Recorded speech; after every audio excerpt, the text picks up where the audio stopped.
السلام علیکم ورحمت الله وبرکاته. محترم مسلمانانو، نن مې ستاسو لپاره یو بهترینه ویډیو راوړې ده. هغه مقام په مدینه منوره کې چې په هغې کې زموږ دشمنانو زموږ خوږ پیغمبر حضرت محمد صلی الله علیه و آله وسلم باندې جادو کړی و. راځئ چې دا ځای راته وښیو. راځئ ویډیو راسه وګورئ.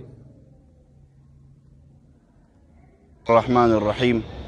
د ټول اول درود و سلام اللهم صل علی سیدنا محمد وعلى آله وبارک وسلم.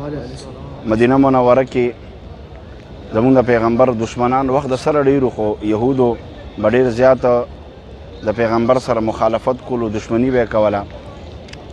د یهودو مخالفت او دشمنی دا وه چې یو ورځ رسول الله صلی الله علیه وسلم د پاره د یهودیانو یو ترتیب برابر کو، او ترتیب دا چې په پیغمبر باندې جادو وکړو.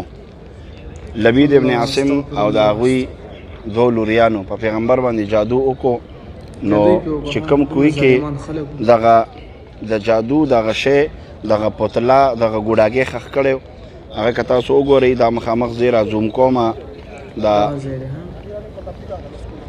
فندق زمزم به تاسو ته ښکاري. فندق زمزم دا مخامخ هوټل دی.